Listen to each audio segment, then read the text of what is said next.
Good afternoon, good evening, good morning, depending on what part of the world you are watching from. Welcome back to the West Ham Network for your analysis show. Yes, an analysis show again, and it gives me an opportunity to bring up some of the still images from the game against Silkeborg, where West Ham ran away 3-2 winners away from home. And we made a rod for our own back in the second half. I agree, 100%. But we got the result at the end of the day. Easily could have became our banana skin. 100% could have became our banana skin. But the biggest thing that we are doing is getting over these banana skins. And by getting victories whilst trying and testing things is definitely something that I find that helps the cause of transitioning, especially with the players that we've got that are in the mode of transitioning. Now, we did see the players like a lot of new players in the team, Max Cornet, we've seen Scamacca, we've seen Emerson, we've seen Kira, we've seen Areola, we've seen Paqueta, just to name a few players that started the game. Obviously, Craig Dawson stepped up to the plate again yesterday, but this has given us the opportunity to come to you with a bit more analysis, particularly on the game and some of the players' individual stats. Now, if you don't know already, this show is in association with the guys over at kumb.com, Knees Up Mother Brown. So make sure you do go across there, check out their content as well on the website forum. Great content as well. So please go out there and do that. If you haven't already, go and check out our West Ham Daily earlier on that Russ did, giving you the player ratings from the game against Silkeborg. And then we have the press conference as well that David Moyes did ahead of the game against Everton, and also speaking a bit about Silkeborg. So first and foremost, what I want to do is bring up to you, when West Ham conceded the goal, because obviously we're back to kind of conceding goals again, and maybe the reasoning why. And it's not about passing blame as such, but it's just trying to figure out what is really going on with our defence and how we could potentially make this more suitable and maybe something that we can absolutely fix here. So obviously you can see in the back line, you've got Creswell sitting in beside Craig Dawson. You've got Kira, and you've got Safal there. Now, it is a congested area. Now, and what I will say is that I feel like... Oh, that's the wrong... It's the wrong thing I've brought up for you. Sorry, let me bring this up for you. I'm bringing it up for you now. 2 seconds. Here it is here.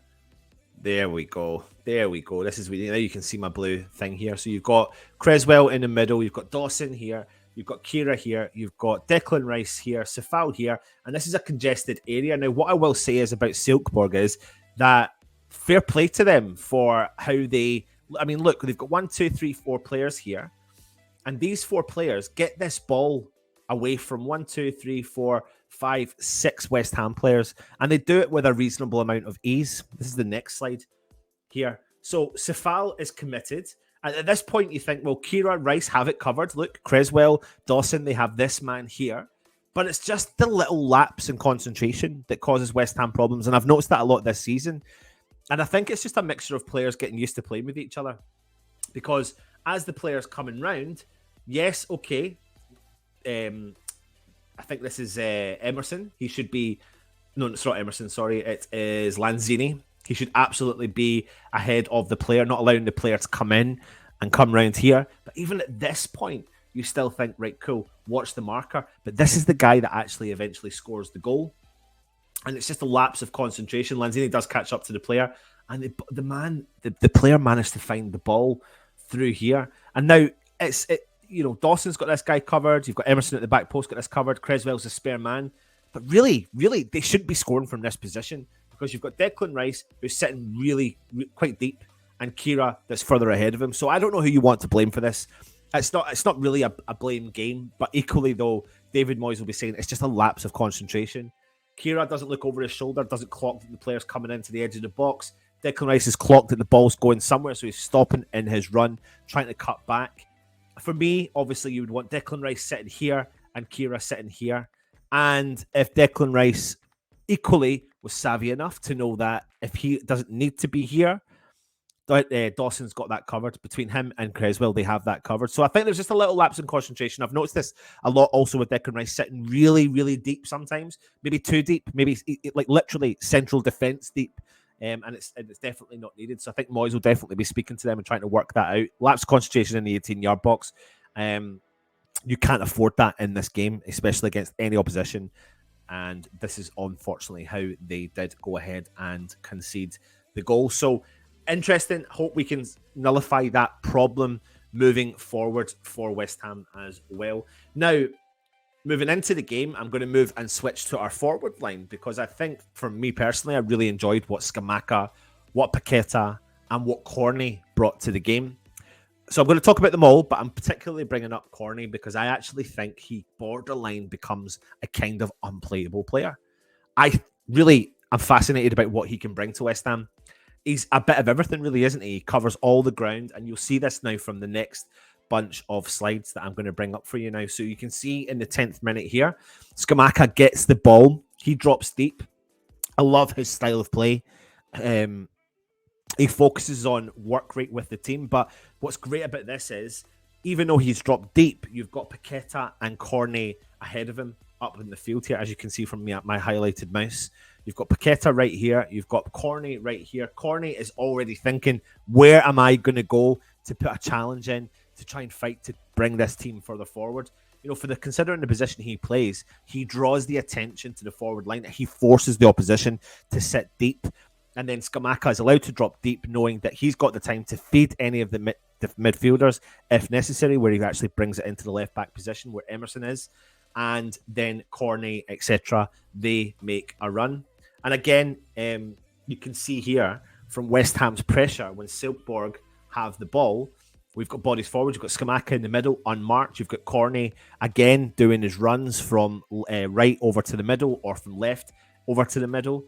You've got Paqueta here, Emerson further forward, who loves to boost forward as much as possible. Again, it does put the Frighteners up the opposition. Now, for me, I thought we had put the game to bed in the first half. It was just our second half performance was the issue, but we'll talk about that in a minute. Now, this is the penalty incident, but the thing is, whether you think it's a penalty or not, what the manager will be saying is, and what David Moyes has said beforehand, is that the player should never be in the position in the first place. So the fact of the matter is that Max Cornet has broke the defender. He's got in front of the defender, and he's forced the defender to make an error inside the box.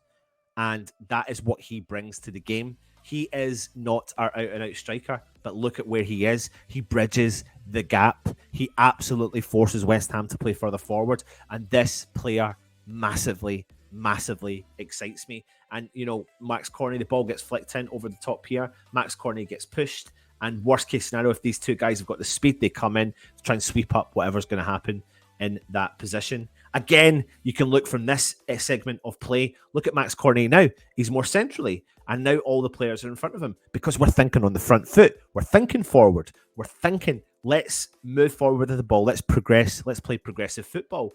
And because Max Cornet does that, look at their defense. There is no organization because because he pulls the men out of position. That's all he does. He constantly pulls. He goes under the radar so much. I think actually from the recent performances that he's played in his recent time for West Ham, he's been involved in. He got an assist yesterday. He's won 2 penalties. He got a goal disallowed that should never been disallowed. He hit the post against Chelsea. He got 2 offside decisions that were ridiculous in the game that were never offsides against Silkeborg last night. So he is going to be a really effective, borderline unplayable player for West Ham. Here he is again, you know, coming back, tracking back, again, running out from the right-hand side, going to win that ball. What he does is, this is the moment where he actually assists Scamacca. And it's his energy and it's his drive, and he's the connector. Look at the gap here. What we're used to seeing sometimes, especially in these positions, and Silkeborg had possession here, is that these players, Max Cornet, if this was Antonio, Antonio would be probably where the referee is, to be brutally honest. But because Max Cornet is a disruptor, Paqueta, our disruptor, Scamacca, a disruptor, we're further forward. Emerson loves to boost forward, as we know. And these players here, look at them. This is Lanzini as well. All creative players, all want to get involved, all want to cause problems. And that's exactly what Cornet does by winning the ball, feeds it to Scamacca, who puts the ball into the back of the net. So really positive signs with the West Ham forward line. We'll come on to it again in a second. Come back to the defensive potential issues here. And this is when the goal was disallowed for Silkeborg from the corner. Now, the biggest issue I've really got here is I feel like we seem to be this zonal marking thing. I don't know if this is exactly what they are doing, but I've got a few concerns. Now, the ball doesn't travel to some of the players, but the concern I've got here is that the player is on Areola. Now, it's not foul. Areola just runs into the player. But where's our defender covering the marker? Where is he? Now look at our three defenders here. I think you've got, that looks like one West Ham player here to two Silkeborg players. And look at these two in no man's land. No man's land at all. Then you've got the players here. There's three West Ham players in front of the two Silkeborg players. Only one player marking him from behind. And then look at the back post there with Safal. If the ball goes to the back post, he's on the wrong side of the player. So for me, I don't know if it's this zonal marking that West Ham are doing, but for me, it's not working. And this is potentially what is leading to us conceding goals from set pieces as well. So hopefully we can get that changed and moving forward for West Ham. Now, going back to the man that I was talking about, the man in the moment, in my opinion, Max Cornet. Look at this is a really and a good example of our modern style attack that we've got, and this is why Emerson is driving forward. You know, Cornet comes, he's playing out wide right, he comes inside, he collects the ball, Paqueta's making the run, Scamacca's in a dangerous position, Emerson and Cornet have still a lot to do. Now he passes the ball to Emerson, this is a great bit of play. Look at Paqueta's thinking, he's on his front feet, Scamacca's still in his position, Cornet is making the run over there. They play lovely back heel bit of football. You've got the player running in from Lanzini. He collects the ball. He does a back heel for Emerson, who cuts inside from the left-hand side. He's driving forward. And then at this point, he's got a couple of options. And the couple of options are he plays in Scamacca, he plays in Safal out on the right-hand side, or he shoots, which is what he actually does. He shoots. And do you know what? You can't really fault him for that. I mean, for me personally, when I was watching the game, I was like, play it. Feed him, even feed Scamacca. But worst case scenario, you can think about here, if he plays that ball out wide here to where Safal is, he can drive into the box.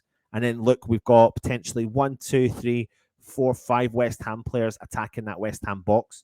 And the thing is, Silkeborg, because of the attacking style that West Ham went for, Silkeborg don't know, and teams potentially wouldn't know how to defend against that style of play with these three new attackers.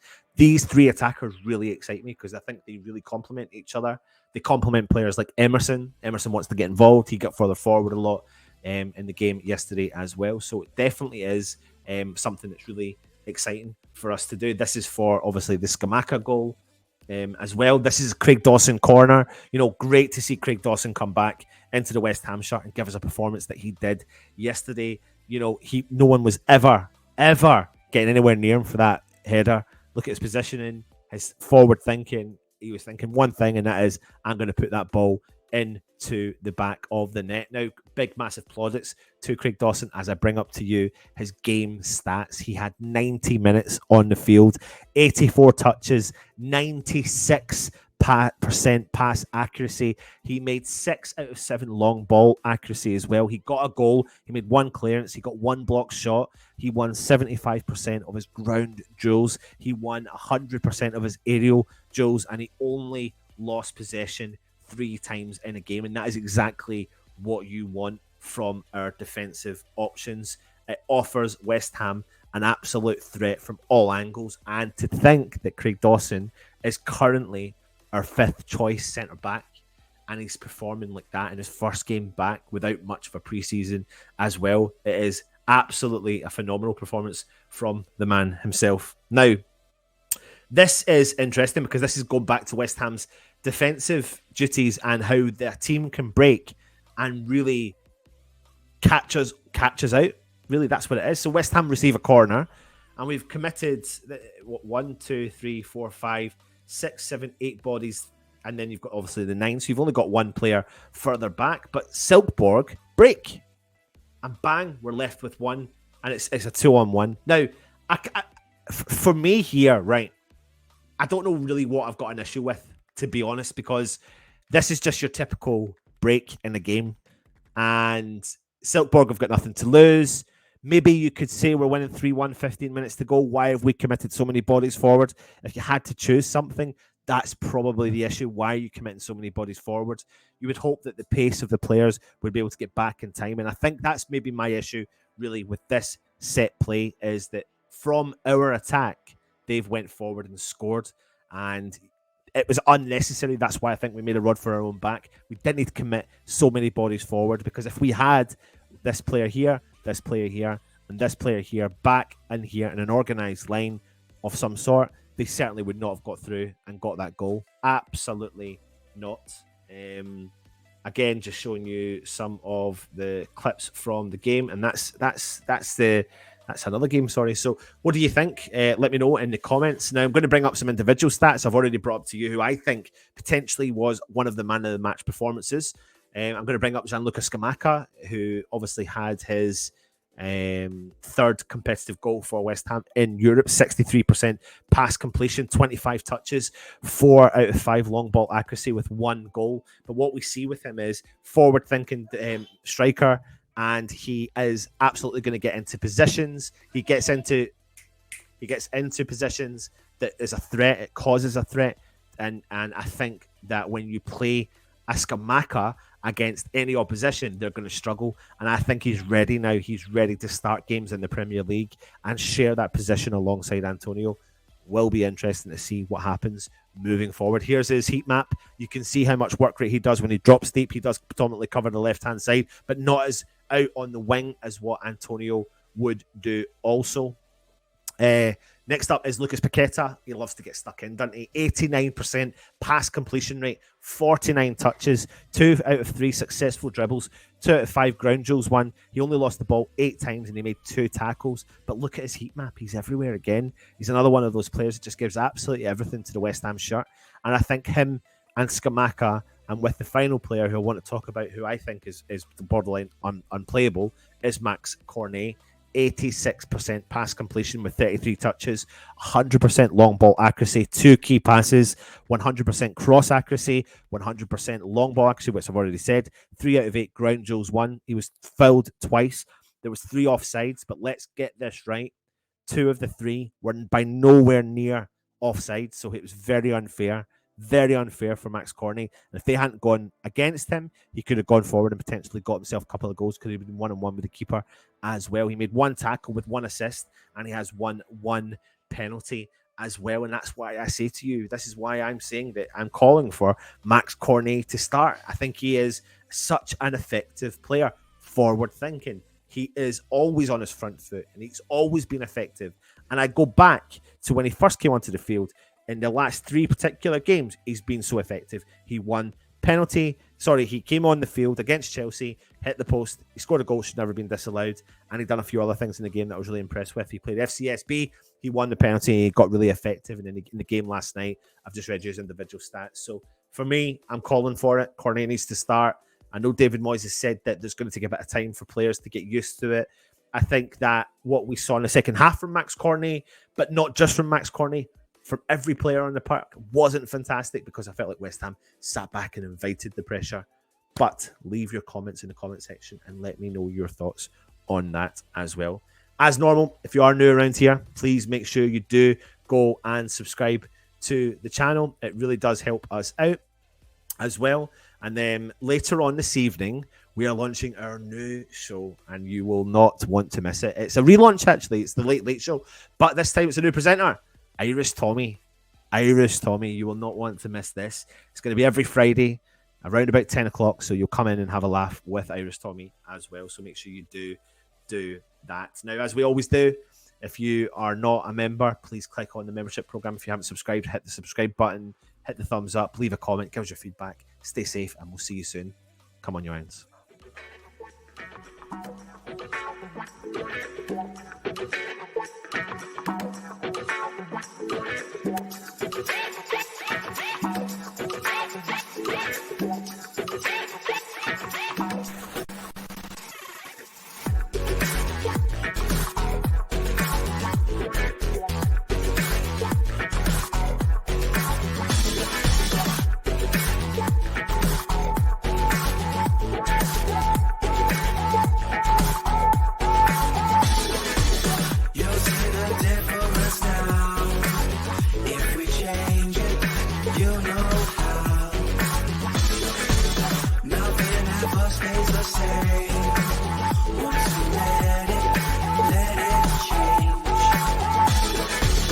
It's like like a family tree. Part of you